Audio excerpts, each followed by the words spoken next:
Assalamualaikum warahmatullahi wabarakatuh. Perkenalkan, nama saya Aulia Azahra dengan NIM 1401420436. Saya berasal dari Rombel F. Tujuan saya membuat video ini yaitu untuk melengkapi tugas ujian akhir semester saya yang diampuh oleh Bapak Galih Mahardika Christian Putra, SPD, MPD.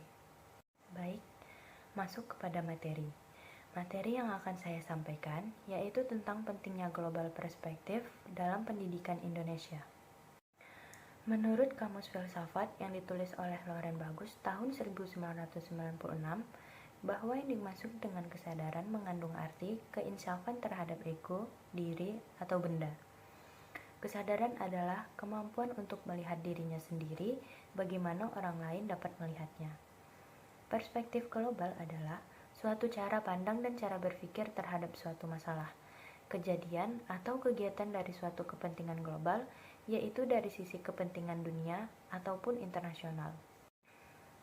Dalam pendidikan, perspektif global adalah suatu cara pandang di mana guru dan murid secara bersama-sama mengembangkan perspektif dan keterampilan untuk menyelidiki sesuatu yang berkaitan dengan isu global. Apa sih pentingnya wawasan dalam perspektif global? Globalisasi adalah peluang. Apabila peluang tersebut tidak kita manfaatkan, maka selamanya kita akan terus ketinggalan. Dalam menghadapi globalisasi, tanpa adanya persiapan yang kuat, maka globalisasi akan menjadi sesuatu yang menakutkan dan akan berubah menjadi sesuatu yang negatif. Cara untuk mempersiapkan diri dalam menghadapi globalisasi ini adalah dengan cara meningkatkan kesadaran dan memperluas wawasan kita. Untuk meningkatkan dan memperluas wawasan itu dapat dilakukan dengan berbagai cara, dan cara yang paling efektif adalah melalui pendidikan. Meningkatkan dan memperluas wawasan global merupakan unsur penting untuk memahami masalah global. Menurut Maka Giansar atau Mimbar Pendidikan tahun 1989, agar kita dapat meningkatkan wawasan global, maka pendidikan memegang peranan penting. Dengan derasnya arus globalisasi saat ini, maka peran keluarga juga sangat besar loh. Tanpa kita sadari bahwa arus globalisasi ini telah melanda rumah tangga kita. Keluarga sekarang hidup dalam kotak global elektronik baru. Ini dapat kita lihat dari adanya televisi, radio, dan parabola. Dalam waktu yang tidak terlalu lama lagi, rumah akan dipenuhi dengan komputer yang dapat digunakan untuk email, internet, dan alat komunikasi jarak jauh. Selain itu, bagi anak yang tidak memiliki komputer di rumahnya, mereka dapat bermain komputer di tempat yang lain yang dapat disediakan. Ini semua membuktikan bahwa mau tidak mau kita berada dalam arus globalisasi. Hartiler tahun 1988 mengemukakan pendapat tentang kondisi yang mencetuskan konsep-konsep inovasi yang dapat meningkatkan wawasan tentang masalah global dan globalisasi, yaitu sebagai berikut. 1. Di dalam era globalisasi, kita berada dalam suatu masyarakat yang kompetitif. Artinya, pribadi dan masyarakat berada pada kondisi untuk menghasilkan sesuatu yang terbaik dan berkualitas. Yang kedua, masyarakat di dalam era globalisasi menuntut kualitas yang tinggi, baik di dalam jasa, barang, maupun investasi modal atau kualitas di atas kuantitas. Yang ketiga, era globalisasi merupakan era informasi dengan sarananya yang dikenal sebagai superhighway. Oleh sebab itu, pemanfaatan informasi superhighway merupakan suatu kebutuhan masyarakat modern dan dengan demikian perlu dikuasai oleh anggota masyarakat. Yang keempat, era globalisasi merupakan era komunikasi yang sangat cepat dan canggih. Oleh karena itu, penguasaan terhadap sarana komunikasi seperti bahasa merupakan syarat mutlak. Yang kelima, era globalisasi ditandai oleh maraknya kehidupan bisnis.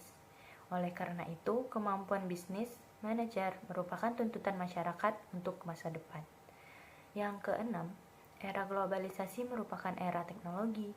Oleh karena itu, masyarakat harus melek terhadap digital.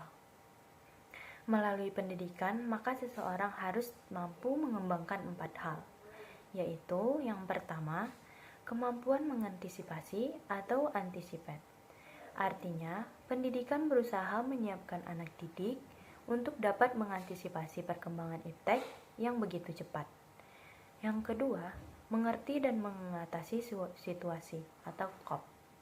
Artinya, dapat mengembangkan kemampuan dan sikap peserta didik untuk menangani dan berhadapan dengan situasi baru. Rasa kepedulian terhadap suatu masalah, serta keinginan untuk mengatasi masalah merupakan faktor yang harus dikembangkan pada diri anak. Yang ketiga, mengakomodasi atau accommodate. Artinya, dapat mengakomodasi perkembangan iptek yang pesat dan segala perubahan yang ditimbulkannya. Dalam mengatasi COP dan mengakomodasi atau accommodate, perlu dikembangkan sikap bahwa anak didik tidak harus larut dalam perubahan, tetapi ia harus mampu mengikuti dan mengendalikan perubahan agar tumbuh menjadi sesuatu yang positif dan bermanfaat bagi kehidupan. Yang keempat, mereorientasi atau reorient. Artinya, resepsi dan wawasan kita tentang dunia perlu diorientasikan. Kembali karena perkembangan iptek dan perubahan sosial yang cepat. Melalui pendidikan, kita memperluas perspektif anak. Kita mendidik untuk dapat mengadakan reorientasi sikap dan nilai sehingga memperoleh wawasan yang semakin luas. Sebagai warga negara yang baik, hendaknya kita harus dapat menyeleksi kebudayaan-kebudayaan yang datang dari luar negeri. Kita harus bisa memilah-milah kebudayaan mana yang sesuai dan yang tidak sesuai dengan adab negeri kita. Demikian pula sebagai seorang calon pendidik. Kelak kita harus bisa menanamkan mental yang sesuai dengan kepribadian bangsa kepada peserta didik, agar dampak negatif dari adanya globalisasi tidak merambah kepada generasi penerus bangsa, dan hanya dampak positifnya saja yang mereka terima. Sekian materi yang dapat saya sampaikan pada video ini. Saya ucapkan terima kasih. Wabillahi taufiq wal hidayah. Assalamualaikum warahmatullahi wabarakatuh.